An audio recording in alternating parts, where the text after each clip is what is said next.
I'm Coach Tarek. And I'm Vanessa. We are your movement experts, and we are here to educate health and fitness professionals with the tools to create real change for and within the industry. Hello, and welcome to another episode of Purpose Driven Movement Podcast. I am your co-host, but your host for today, Vanessa. I wanted to say Happy New Year as we join you for our first episode in 2024. Thank you so much for your support in 2023 with our first year. We did better than we had thought we were going to do, and that's all because of you listeners. And as an individual listener to many podcasts, I know that it can really transform your day. It can really open your mind. It can really shift your mindset and your focus. And I'm really grateful that you are here to be a part of this. And today I get to reflect on a conversation that I had. We're talking to Nardia Norman, who specializes in training for women and training for women in performance. We've talked to a few guests about pre and postnatal, and we go into that kind of subject a little bit earlier on if you wanted to go back to some previous episodes. But I think that this is a really interesting topic that many of us will really love and really enjoy today. Nardia's passion really comes out in what she says, and I'm lucky to have known her for quite a while now. She was one of the first presenters and educators in the industry who kind of took me under her wing and said, go for it, you can do it, you're way more capable than you think. And I'm forever grateful for her words of wisdom and encouragement to get to where I am today. So with those words, here are some words from us, from PDM to you, trying to help you remember that these podcasts are designed to encourage you, to inspire you, to bring you to a place of openness and shared knowledge in the industry that I've been lucky enough to be in for over 15 years. I've hoped to accumulate, and it really is up to you. So please share away, tag us in your social media. We'll reshare your shares. And if you have a guest or a topic that you would love for us to talk about, please head to our socials. Let us know. We're dying to hear from you, and I can't wait to listen to what you have to say, as well as hope that you continue to listen to us in 2024. So without further ado, today's episode with Nardia is upcoming. I hope you love it. I am so grateful to be here this morning with Nardia Norman. In front of me, I have probably my first real idol in the fitness industry. And I have this fond memory of you, Nardia, when we were sitting at New Zealand conference and you sitting next to me at the table of the awards dinner and you totally egging me on. So total women's supporter. Thanks for coming on. Oh my gosh. Thank you for having me. And I'm going to try and live up to that reputation. It's a well-lived up reputation. Now, we kind of know your bio. We go into it through the intro. So I really want to dive in. I want to dive straight into a couple of questions. And the question that really popped into my mind that I would love to start this conversation with is, if you were a blank slate, a new or even an experienced trainer walking into the world of training women, and you wanted to start somewhere, where do we start? You need to get upskilled in it immediately. Obviously I'm going to throw it out and say, do my course. That's a great entry point into understanding women. But there's a plethora of amazing courses out there at the moment. And I think we're in a great time because trainers now do have accessibility to these different courses. So in saying that, ignorance is no longer something that you can rely on and say, well, I don't know how to train women, because basically that's bullshit now. There's so many different courses. So I think that if you are a trainer and you are working with women, which, let's be honest, they make up at least 50% of your client base, right? You need to have a fundamental working knowledge of female physiology, specifically how exercise impacts physiology, or vice versa, how physiology can impact whether somebody shows up for training or not. So obviously I'm biased towards this. I'm a huge advocate towards understanding female health and performance. And so that's what I would say. Excellent. Yeah, I love it. Agree with you wholeheartedly. Would you be able to define what your thought is or what you believe female health and performance to be? When I was trying to figure out the name of my program, I purposely moved away from things like women's fitness specialists, because it's such a broad topic. And I was like, okay, cool. Look, I've been in the industry for 23 years now. I've worked with literally thousands of women across that time. And there was two key things that I was always really interested in and what I also noticed in my female clients. Number one was performance. So a lot of the clients that I typically worked were your, C-level women who were in high-level corporate jobs. Like they had to perform at a particular level within their job context, but they also were juggling family life and everything outside of that. And actually, a lot of them also came from an athletic background. So there was that athletic performance. But what they were all saying, and what was true for myself as well, was we all just wanted to perform at a really high level. I think there's this idea that, and I certainly notice it now that I've shifted into the world of mummying, whereas it's been okay to simply just get through each day. Like that has been normalized. This idea of surviving every day and just getting through it, white knuckling your way through life seemed to be the norm and the okay. And I was like, fuck that. Like we deserve to be able to operate at our best and to operate at a really high level.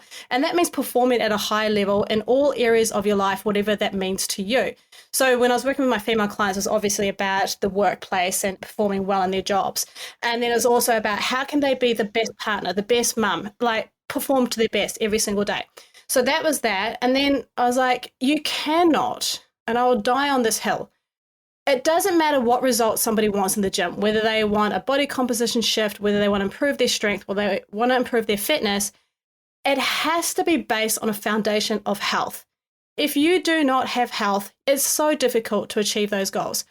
You could, but they're oftentimes short-term, not very sustainable. And so I was like, I want women to experience what it is to have full health, mental, emotional, physical health, like the whole lot, holistic 360 health, so that they have the ability to perform at their best and just absolutely crush the fuck out of life. And so that really is what training females is all about for me. Sure, if we get into the nitty gritty, there's all the very important things like understanding female physiology, i.e. understanding female sex hormones, understanding the menstrual cycle, understanding the transition between the reproductive years into perimenopause, into postmenopause, pelvic floor health, pre and postnatal. Like there's all of those things there. And that's why we've got some great specialty courses talking about those things specifically. But I think at the the overarching theme has to be around on improving women's health and performance. I agree. And it's interesting that you made the comments about kind of the clients that you see, because a lot of those, corporate mamas, you want a PT, and they kind of do all of the things, right? We see them try to do all of the things and be all of the things. And this might be a bit of a random question, but what were some of the most common complaints or challenges, mentally or physically, that you really noticed when you were training, women who are trying to do it all? Great question. And I'll just speak to kind of the last part of my in-person experience, but I think this is kind of relative to all the people that I've worked with. Because of the type of person I was working with, that were typically A-type personalities, if you wanted to give them a criteria, extremely driven, ambitious women. And so they wanted to have it all. They wanted to be super fit. They wanted to have the career. They wanted to be the best mum. And to that point, they can. I think part of that was coaching them to understand that you can have it all, just not all at once. That there's different seasons whereby there'll have to be give and take in that. But drilling down into the actual PT side of things, or being on the gym floor, a lot of them were still caught up in a couple of the very stereotypical mindsets that you're familiar with. The black and white mentality around I either have to be all in or all out with my fitness. Yeah. They oftentimes used high intensity exercise and high intensity training as a form of punishment to beat themselves into submission, where they kind of felt like, I've had a bad day of eating, I've done this on the weekend, therefore I need to beat myself into submission this week to kind of make myself more deserving. And the big one, which is kind of what my entire course is based on, is not appreciating the impact that lifestyle stress has on their ability or inability to get results in the gym. So I make a reference to this as being physiological load. So everything that happens outside the gym, sleep management, stress management, relationships, general activity, or, just exercise, adaptive thermogenesis, how many coffees you have in a day, etc. Yeah. How many coffees you have in a day. All of that has a direct impact on your endocrine system and therefore what happens in the gym. So I spent a lot of time coaching and re-educating women around things like sleep, stress, energy availability, and how to take a compassionate approach towards change as opposed to beating themselves into submission. That message speaks to me so much, especially when you talk about how, and it still happens, I think, quite a lot in the industry, how we use exercise as that form of punishment. If we're not training hard, then it's not worth it, that what are we doing kind of thing. And that, I think, falls into that health aspect that you're talking about, is because of the messages that we get about exercise. We feel like basic movement or just gentle movement somehow isn't going to do us any good, but it's the complete opposite, right? Yeah, I think people just don't understand context. A lot of trainers don't understand context as well. They don't understand how to put together these beautiful periodized training plans whereby, you are using these different tools available to you, whether it's intensity, volume, and all the different methodologies to get a certain outcome. And I think this is where trainers have to be more specific with their programming skills and coaching their clients to understand that it's not always about going hard and heavy or high intensity, that there is room in a well-balanced, thought-out program to have all of that. There's days for recovery sessions, there's days for low intensity, low loads, and then there's times certainly where you're going to be pushing the threshold and you need to be going hard and heavy. And so it's a case of trainers feeling more confident in their skill set to be able to deliver that information. Because here's the thing, the industry has shot itself in the foot in the sense that we've made ourselves as trainers only valuable to other people, to clients, if we're giving people hard, heavy sessions where we make people tired. And so we have to re-educate the people coming in that that's not the case. And then at the same time, there's that re-education piece for clients to help them understand that it's not always about effort or intensity or that it's worth it. That sweat is the only thing that makes it worth it, right? So I think we're seeing some improvement, but there's definitely some room to move. Yeah, I mean, I think from my lens as well, you work with trainers, I'm working more in the group exercise realm. For some reason, low intensity or relaxing exercise tends to be Pilates or yoga, which is great, it's fine, but that can also be really intense or really hard, especially for a new mum or not for a new mum, Totally. for anyone. And there are times where you could do a weight session and you can make that gentle, you could make that assistive. And there are times where you can just make that heavy, but not intense, not cardiovascularly intense. And there's such a huge spectrum that we've got available to us. It's hard sometimes to watch the selectiveness of the industry dive into just one aspect of that. I was just going to say that I think, there needs to be a push towards sustainable fitness. If we want people to stay in the game, if you want a client to stay in your world for not just 6 months, we're talking years here. You want to build that relationship over time, and therefore that does help the bottom line of your business. If we also want people to have long-term changes, then fitness has to be doable, achievable, and sustainable for them. And a lot of that, like you said, that selectiveness of a very small piece of the spectrum is what makes people tired, broken, and feel like it's just too much effort. Yeah, for sure. I would love to flip it a little bit. So we've talked about kind of where we want to see change. What are you really happy about in terms of women's health or women's kind of the advocacy for women's health at the moment? I just love the exposure. I love that it's, certainly through my lens because I'm in it all day, every day. So I'm seeing on social media more exposure of conversations, people having conversations about all aspects of female health that we wouldn't ordinarily have talked about, menstrual cycles, perimenopause, menopause, all that sort of stuff. So I think that's really cool. I do think that with anything in the industry, sometimes when something comes in, we kind of get on a pendulum and we swing far too off to one side. I do feel like we're a little bit there at the moment in the sense that so many non-qualified people are jumping on the women's health bandwagon and are saying things and putting things out there into the world which aren't necessarily helpful. So the pendulum, I think, will swing back. But I think this is a great first step. We need this, and it's only going to accelerate, I hope, as we see more interest in female research. I think as more females get into doing research, we're going to see more information about exercise science and how that's relative to the fitness industry. And then, of course, I mean, I have to somehow do a segue and talk about female sport of late, just with this exposure of female sport. Oh my God, that last match of so great. Matildas. The Matildas, that was insane, right? But, just the fact that now there is exposure where we are seeing examples of what female athletes can do, and people are now interested in that. So I just love that female health is having a moment, but I don't want it to be a trend. I want this moment to be something that continues on and makes a really impactful change within the fitness space. Yeah. I like your reference to calling it sustainable. It sounds like a bit of like a buzzword, but I'm wholeheartedly a greenie. I love sustainable, like everything. So yeah, you calling it that is a really great reference. I think it's really cool.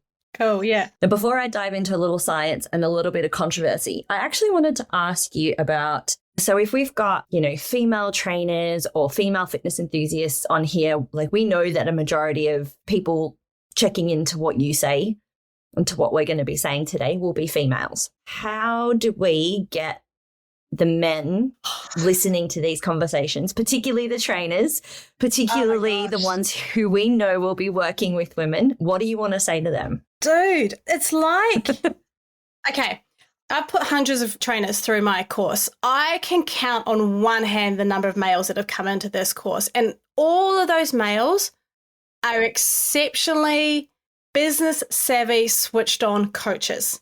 Like, not only do they understand how important it is for them from a client relationship, rapport, connection standpoint, their business brains were like, this is a no-brainer. Absolutely no-brainer. If I'm working like half to three quarters of my clientele are women, I need to understand what makes these women tick, and so I can get the best results for them, so they've got increased retention, so that then they refer me out, so therefore I'm in the game for a lot longer. Like, that's exactly what they said to me when they came into the course. So for any male who is listening, I don't know if it's a scary topic. I don't know if it's a foreign thing that you just don't want to touch it and start talking about vaginas and vulvas and menstrual cycles and everything else that comes with it. But I will appeal to their business brain. I will appeal to that client PT relationship connection, right? If you've got clients, if most of your business is built on, let's just say, endurance athletes, for some reason, all of a sudden you're getting tons of people coming in and saying, I want to train for marathons. The first thing you're going to do is learn how to coach people for marathons, right?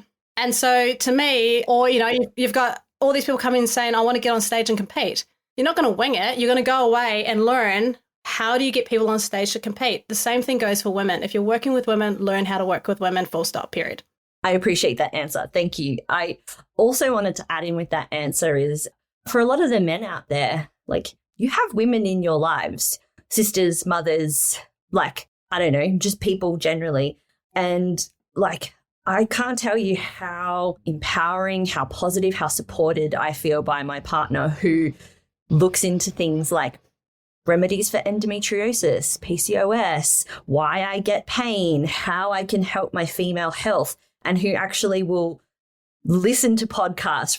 I listened to this great podcast with this female health expert. You should listen to it. Like, who pushes me into listening and to broadening my horizons, and vice versa. It's that supportive kind of, environment that we have. And I would just love to see more of that with what we do.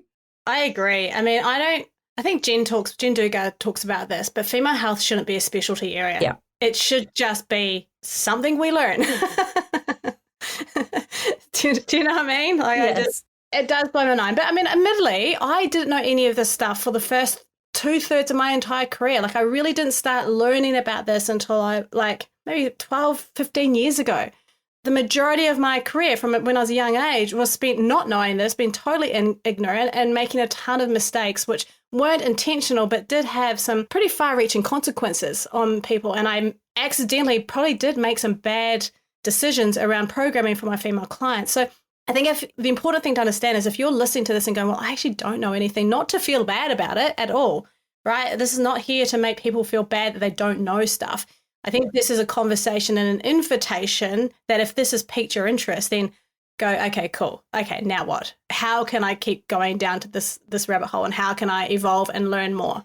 And it's like you said, it's evolving, and there's so much more information that we have now than we did 10, 15 years ago. So the access to that kind of level of information that we need to create those specialized programs and have that deeper understanding is so much more available. And yeah, I'm really happy for it.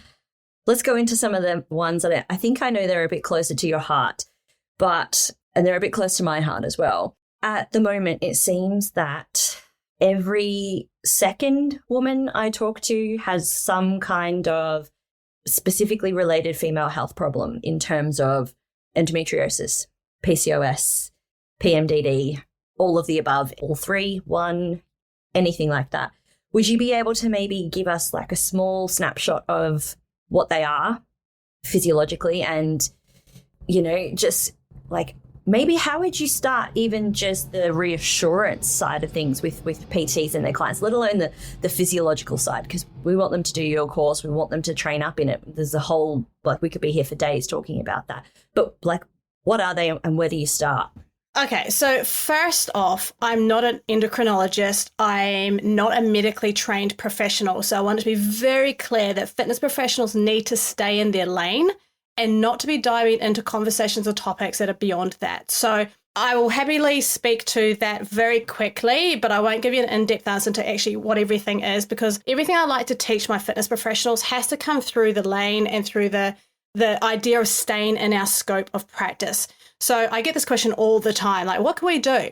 First and foremost, as a fit pro, anyone working with women, always refer out. If in doubt, refer out and make sure that you've got a fantastic A team in your system. So when I mean A team, I mean a team of allied health professionals that you are working with. It is not your job to diagnose or to make comments on any of this sort of stuff for clients. Okay, so that was my disclaimer. Now, again, I'm not the expert. Here's what I know. So endometriosis, I know, well, okay, take a step back. My understanding is the inflammatory response where there's additional connective tissue that grows outside the uterus, and it can cause a lot of pain, and it often goes undiagnosed for many, many women. A lot of women will suffer in silence because they've either been written off, or it's gone on for so long that they've normalized it, or they end up thinking that it's all in their head. And I can speak to that too of people who have PCOS or any of those kind of pain, chronic pain conditions. I think women are amazing because they can tolerate so much pain, and they can tolerate having this, and they just get on with life. Yeah. So there's a very brief answer to what endometriosis, but it's really interesting to see that link between it being more of an inflammatory issue at the moment, which I think is really interesting. PCOS, I think you mentioned, is polycystic ovarian syndrome, which is 1 in 8 women worldwide suffer from some degree of PCOS. PCOS is like an endocrine metabolic issue, not necessarily just a reproductive issue. So it does impact women well beyond their reproductive years. But the two key hallmarks there are elevated male sex hormones like testosterone and insulin insensitivity. So that's where that obesity and that metabolic connection comes into play. And it's also one of the leading causes of infertility in women. So when I talk to trainers about PCOS, again, like, because it's an immunologic, endocrinologic, metabolic condition, right? You're going to have to be working with lots of different, it's so hard to say that. You have to be working with lots of different people to try and come up with the best approach for your female clients there. And again, I would be referring out and working closely with those practitioners. And then PMDD, I can never say this word, so I'm just not going to say it. You can just add it in. When you get me saying things like, you know, eumenorrhea and like all of the keywords that I have to say all the time, I'm just like, this is, I guess, I don't know the mechanism behind this, but this is what we considered excessive PMS dysfunctional style pain associated with the menstrual cycle. But I can't comment beyond that. Yeah, no, that's totally fair. I think the common theme that can appear between these three syndromes, apart from the fact that they can actually be, like you said, one could be metabolic, one could be inflammatory, you can actually have a completely different pathway for that mechanism to be triggered in a female. But the relative common symptom through all of them is pain. What happens when there is chronic pain in female clients? Man, now you just open up the whole conversation about this biopsychosocial cycle. See, this is another term I can't say. Biopsychosocial model of pain. Yeah. Oh, my tongue twisters today. Making you work hard. I think anytime you're dealing with chronic pain, you're entering into different territory because it's no longer just about the mechanism for the pain or the site of the pain. Now you're entering into self-esteem and their worthiness or how they identify themselves with, or, you know, a lot of, let's just drill down to female health. I'll talk specifically to PCOS because I know I've somebody who's recovered from PCOS. This has also been my journey, so I can speak from my experience. But you just get accustomed to the pain. You write it off. You put up with it. You almost give up on going to doctors because they tell you that it's all in your head or that there's nothing wrong, and yet you know that there is. And I think a lot of women start to shut down their intuition around their own bodies. And I feel like in a pain journey, other than getting the help, medical help, and getting like the mechanical help that's needed, healing is oftentimes a journey back to trusting your own body again. Like, I think women are kind of trained to no longer trust what their body or trust their intuition. And so there's a disconnection between their head and their bodies. But I think as soon as they start to trust themselves and become the experts in their own bodies again, as soon as they start, you know, improving that skill set of autonomy, then they can start making some progress in their healings, because they're like, no, let me tell you, that's not right. This pain isn't normal, or I shouldn't be having this. This isn't what I want to be experiencing. So there's that element of it. And then there's that trusting around, well, what can you do practically in training?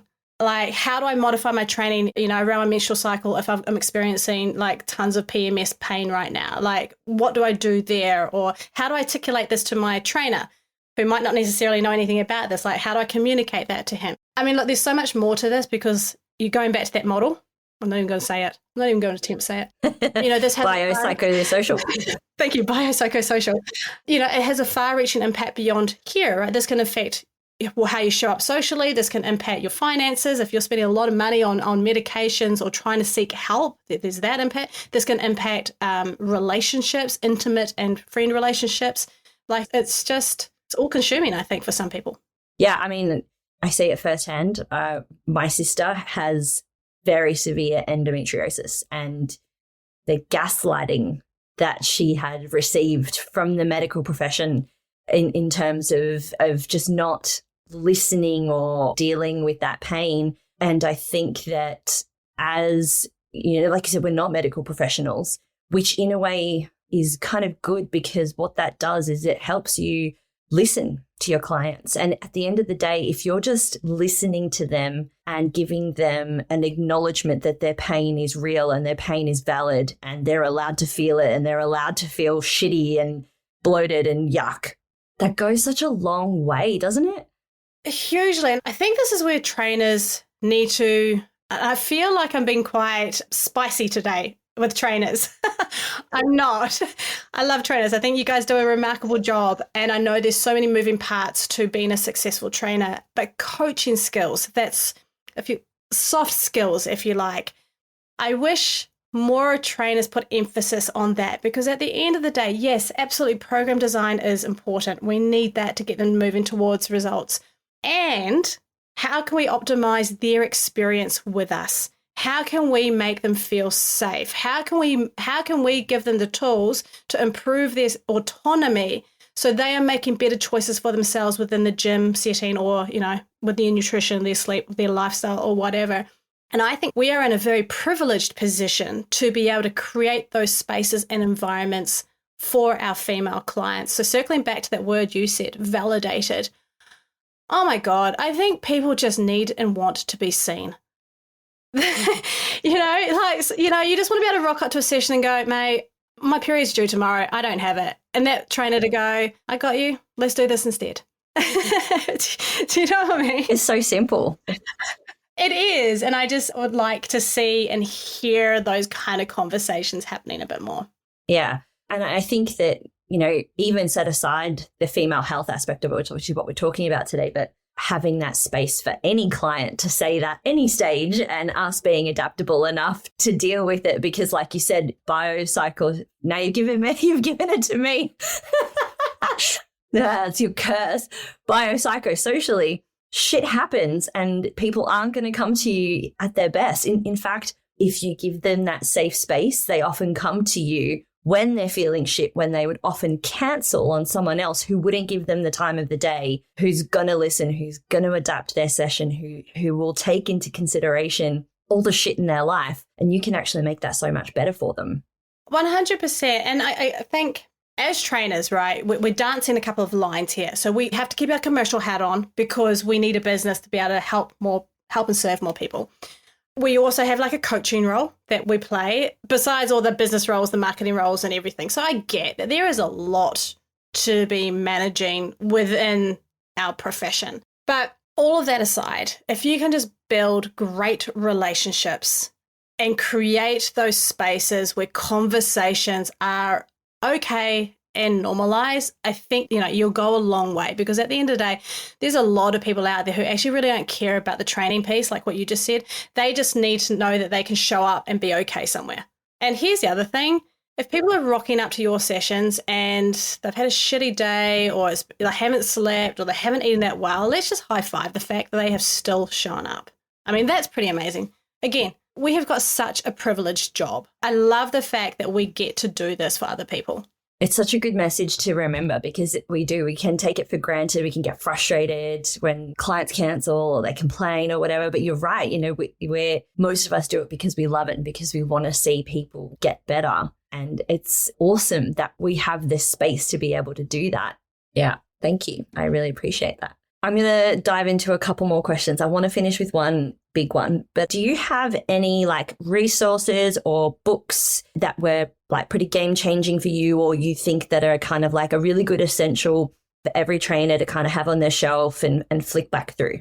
Yes. Any book, not even female health related yet. Oh my God. Look, I think that all trainers need to have Lara Brydon's 2 books, which is the Hormone Repair Manual and the Period Repair Manual, or something like that. Like, Lara Brydon's amazing.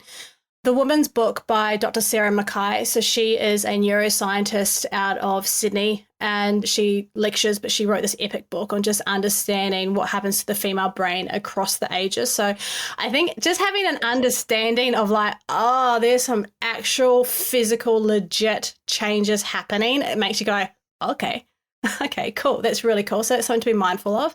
So I really like, those are always my go-to for female health. And then there's obviously some textbooks that I'm a big fan of. I don't even know where to start with some other books because I love to read and I have a gazillion books. So let's just start with those 3. I think they're good. That's a good place for us to start. And it's a nice little compact one for the show notes, which is really cool. Excellent. I want to talk about your course, but I also want to talk about, I've seen it over the years. I've seen it evolve. How did it start and how has it evolved and what do you want to bring trainers? How it started was really interesting. I think it was 2017. I actually wrote it when we were honeymooning and living in Cambodia. So I wrote it on the fly over there, which is kind of cool and crazy. But up to that point in time, as I was winding down my in-person business, I had already been making the transition to more specific female health. Now, I'll just take a little step back even further. In 2009, I had a complete health crisis. So as a personal trainer who was running a rammed business, a health crisis is really inconvenient. So I wasn't able to get up in the mornings. I couldn't train. I was really teary all the time. Well, I had a haphazard menstrual cycle. And this was just as a result of many years of probably choosing the wrong kind of behaviors for my body. And interestingly, I met a functional GP who was doing the Cert 4 that I was teaching through PTA, Personal Training Academy, right? And this woman was insanely smart, amazing. And I said to her, why are you here doing your Cert 4? You are a medically trained professional from the London School of Medicine. And she was like, because I'm getting so many women who are presenting with XYZ who have all said they've been to see a trainer. I want to see what's happening and what's been taught at that end to see if I can help these women before they even get to the point where they got to. And I was like, this is insane. As it turned out, she lived 3 houses down from me. And so her and I just kind of built this relationship where I was like, here's what's happening with me.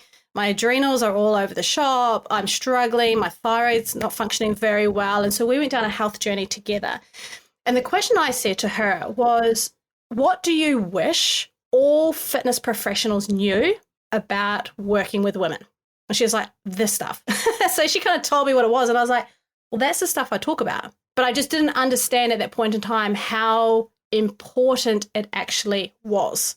So that's what got me going down that route. And of course, I started changing my approach with a lot of my female clients, and things started to really shift and improve for them. And a big focal point was drilling down on understanding, insulin, metabolism, the impact that stress has on everything, and lifestyle factors and so forth.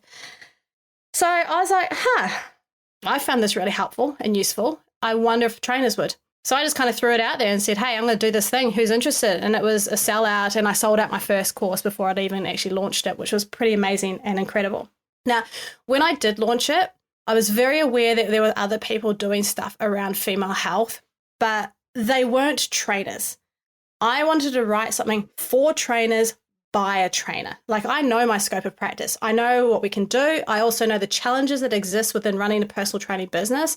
So I wanted to create something that trainers could actually take and go, oh, I'm within scope to talk about this. I'm within scope to use this. I wanted to give them practical tools that can improve their relationship immediately.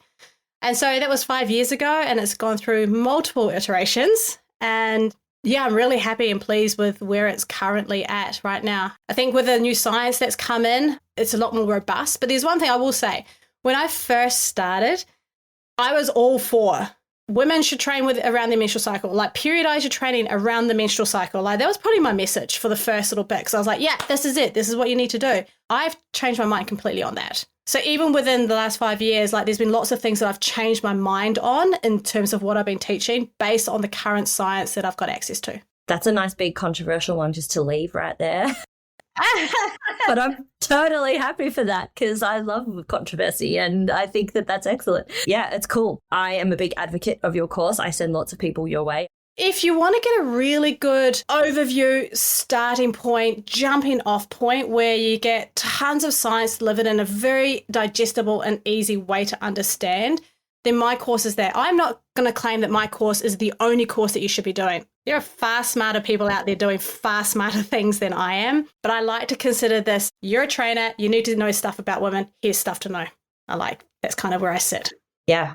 And it's cool that I think as an industry, that collaboration, that sharing of everyone else's stuff as well. We're not against each other. We're all here to help you. And I think I resonate a lot with your message, because you're straight down the line. You're authentically you all the time. And that makes me really happy. And I love that message from you. So if you are listening, check into the show notes. We've got links to all of Nardia's pages, her courses, all of her information. So don't worry about that. Last question for you. If you could change one thing in the fitness industry right now, like rainbow, no consequences, what would it be? The thing that just landed and came down immediately, so I'm going to go with it now, is I wish it wasn't still so elitist. I feel like, and this is tied up to this whole fitness hustle culture that has been created, and there's a bit of a division in the industry between, oh, you do Pilates and stuff over here, and and then you've got functional training over here, and then we've got hard out over here, and I'm like, mate, it's just all part of a bigger picture. But by doing this, we're creating elitism. And here's the truth. We still have 80% of general population that do not meet their weekly baseline exercise requirements. Why? So I wish that we were able to make it more accessible for people to enter in and get a piece of what we do, and understand that not everyone out there loves to move or loves to sweat in the same way that us fit pros do. Like, we're strange creatures. We love that shit. People out there, they don't. And it's hard, and they have a life, and their identity is not wrapped up in movement. So I just wish that we would drop the elitism, drop the fitness hustle culture, and make it easier for people to get in and experience what we get to experience. Because at the end of the day, your health is wealth, full stop. I'm totally on board for that message. I absolutely love that. Yeah, honestly, everything that you do, I've always followed with very great interest. I thank you so much. I'm going to throw it out to you. Do you have any last things that you want to give any advice on, or you want to comment on for anyone who's listening out there right now? I'm going to speak to the trainers who perhaps are feeling a little bit down, a little bit unsure, like, they're coming out of this post-COVID haze right now. Perhaps they're questioning their worth or what they do in the industry. I just want to leave this with you guys. Don't give up. Like, things will get better. People need our help. And now than ever before, we've got this mental health crisis. We've got this movement crisis. People need us. And so, look, I know times are hard, but you've just got to stick with it. Incredible message. That's awesome. That's the highlight of the message there for me. And I agree. There's no one coming through to become a PT at the moment. It feels scary for the veterans who've been here for a little while. We want the king beans, people who are really interested in coming back in and putting their hands up to do things, to learn. So go back into courses, learn things. Don't give up. I agree. Yes. Do the things, invest. Nardia, thank you so much for your time. I appreciate you. I love everything that you do. And I can't wait to have you back on here as a guest again. Thank you. We are so grateful for your support and for tuning in to our podcast. We know that many of you have friends or colleagues who would also benefit from our content, and we would be honored if you could share our podcast with them. Sharing on social media, email, or even talking about us to a colleague is such a huge help in getting our message out there. We truly appreciate your support, and we can't wait to continue to grow and connect with more people through our podcast.